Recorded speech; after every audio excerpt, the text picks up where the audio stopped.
A senior executive with Mercedes-Benz in Australia the other day came out swinging, saying that car insurers who sanction the use of non-genuine parts have blood on their hand.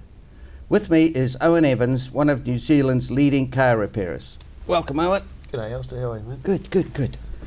Right, so Australia and New Zealand pretty much are the same, use the same insurance companies. Yeah, basically. Yeah. Now, is there a problem here with that? I mean, David over there the other day, as I said, he came out swinging and he said things like, this is a risk nationwide to motorists because you're getting cars that aren't repaired to the manufacturer's standard. And he said, you can eventually end up with chaos on your road if it's left for allowing companies to keep doing. Alistair, I think as an industry, a panel beating car painting industry, and I think also the public, I think it's fantastic that David has come out with a statement and to hop off his corporate perch to make a statement like that. To me, it's music to our ears. Because he's bringing an awareness to a problem that's definitely in our industry, and he's bringing also awareness to obviously he respects the fact that this sort of practice can cause injury and death, and not many people, it's sort of like washed under a mat and no one wants to know about it. But so I think David's done a fantastic job, and he needs to be congratulated, not only from Australia but also from New Zealand. I know, I rang him and I said, mate, I bet you got yourself in trouble. And he said, look, this isn't me. This is Mercedes-Benz Australia. This is Mercedes-Benz Germany. We know this is going on. Now, he cited one example of a crashed Mercedes-Benz.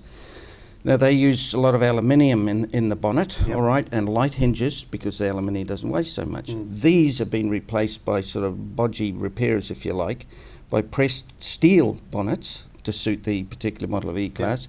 These steel bonnets are hung on those light hinges in a prang. The steel bonnet's not going to crumple. You're going to wear it in your lap. And things like glass, the windscreen glass. Now that can constitute roughly 30% of the structural integrity of a car. Now you've mentioned this before, that even the glues, if the glues are substandard, there's a problem. Yeah, well obviously a lot of the glues they use on the screens, a lot of the airbags are sent when they deploy, are sent up and bounce off the front of the screen. And that's where the screen plays its part apart from the strength in an accident. So if they've had problems before where all of a sudden the airbag blows up at a certain rate and certain pressure and it pops the screen out. So then obviously it doesn't deploy on the person and do its job.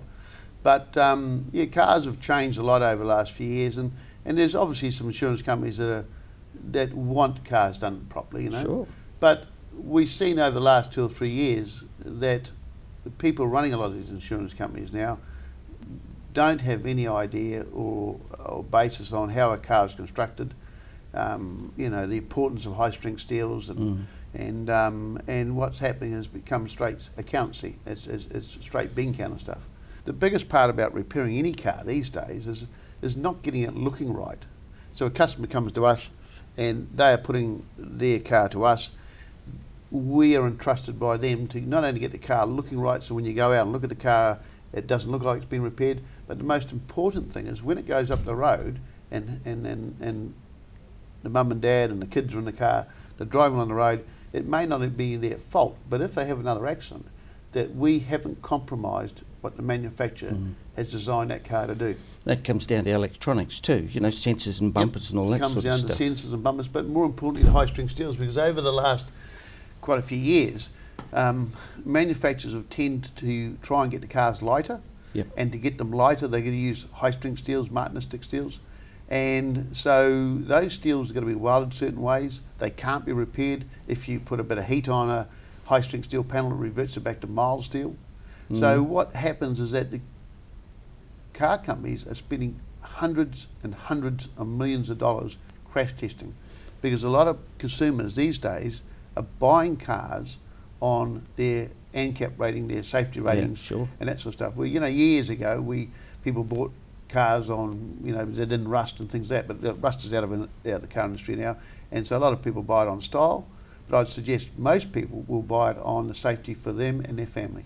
And so if we're making those decisions to buy a car for that, then the repair procedure is so important that we don't compromise that car, because whilst we might give it back to them, and if it's not repaired properly, they sell it on, trade it on, it goes to someone else, they save enough money, and then the problem is still there. It's lurking in the background, waiting for someone to get hurt. And I thought about this for many years. I don't know. It's hard to tell. We see a lot of bad repairs. People bring them to us. I know a lot of insurance companies have actually had to buy cars back through bad repairs, you know. Okay, Owen, let's take a break. And when we return, I'd like to talk to Owen about crash repair standards.